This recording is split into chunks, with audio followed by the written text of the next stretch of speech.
रंगों से भरा यह दृश्य सिर्फ एक त्योहार नहीं, बल्कि भारतीय संस्कृति की एक ऐसी अनूठी परंपरा है जो सदियों से लोगों को जोड़ती आई है। यह त्योहार न सिर्फ मस्ती और उमंग का प्रतीक है, बल्कि अपने भीतर कई गहरे संदेश भी समेटे हुए हैं। लेकिन क्या आपने कभी सोचा है कि हम होली क्यों मनाते हैं? इसके पीछे कौन कौन सी कहानियां छिपी हुई हैं और इसका हमारे समाज और जीवन में क्या महत्व है? होली का सबसे प्रसिद्ध संदर्भ हमें विष्णु पुराण से मिलता है। कहानी शुरू होती है हिरण्यकश्यप से, जो एक असुर राजा था। उसने कठोर तपस्या कर ब्रह्मा जी से वरदान प्राप्त किया कि वह न दिन में मरेगा, न रात में, न मनुष्य द्वारा, न पशु द्वारा, न आकाश में, न धरती पर। इस वरदान ने उसे अहंकारी बना दिया और वह खुद को भगवान मानने लगा। लेकिन उसका पुत्र प्रहलाद ईश्वर का सच्चा भक्त था। उसने अपने पिता की पूजा करने से इनकार कर दिया और भगवान विष्णु को ही अपना आराध्य माना। यह देखकर हिरण्यकशिपु को क्रोध आया और उसने प्रहलाद को मारने की कई योजनाएं बनाई, लेकिन हर बार विष्णु भगवान ने उसे बचा लिया। अंत में हिरण्यकश्यप ने अपनी बहन होलिका की मदद ली। होलिका के पास एक दिव्य चादर थी, जिसे ओढ़ने पर आग भी उसे जला नहीं सकती थी। योजना बनी कि होलिका प्रहलाद को गोद में लेकर अग्नि में बैठेगी, जिससे वह जल जाएगा, लेकिन होलिका बच जाएगी। परंतु भगवान की कृपा से वह चादर प्रहलाद को ढक गई और होलिका स्वयं जलकर राख हो गई। यह घटना बुराई पर अच्छाई की जीत का प्रतीक बनी और तभी से होली से एक दिन पहले होलिका दहन की परंपरा शुरू हुई।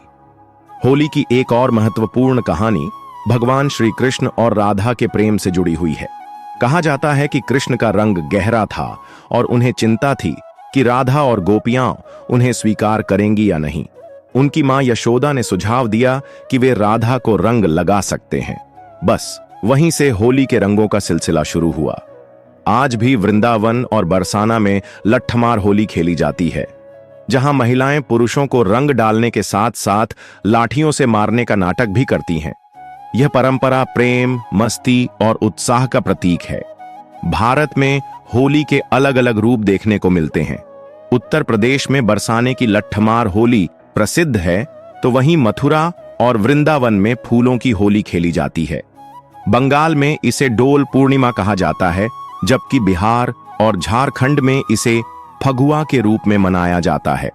दक्षिण भारत में इसे कामदेव की कथा से जोड़ा जाता है, जहां इसे प्रेम और पुनर्जन्म का उत्सव माना जाता है। होली सिर्फ एक पर्व ही नहीं, बल्कि सामाजिक बंधनों को मजबूत करने का जरिया भी है।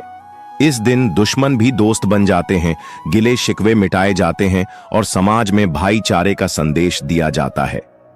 इसके अलावा होली के समय जलाए जाने वाले अलाव से वातावरण में फैले हानिकारक कीटाणु नष्ट होते हैं। यह मौसम परिवर्तन का समय होता है, जब सर्दी से गर्मी में बदलाव होता है और बीमारियों का खतरा बढ़ जाता है। लेकिन आधुनिक समय में होली का स्वरूप थोड़ा बदल गया है। रासायनिक रंगों का उपयोग, पानी की बर्बादी और जबरदस्ती रंग लगाने की घटनाएं इस उत्सव की पवित्रता को नुकसान पहुंचा रही हैं। हमें इस बात का ध्यान रखना चाहिए कि होली खुशियों का पर्व है, न कि किसी को परेशान करने का जरिया। तो आइए इस बार हम संकल्प लें कि हम होली को उसी भाव के साथ मनाएंगे जैसा कि हमारे पूर्वजों ने किया था, प्रेम, सौहार्द और उल्लास के साथ। होली सिर्फ रंगों का त्योहार नहीं, बल्कि भावनाओं का संगम है।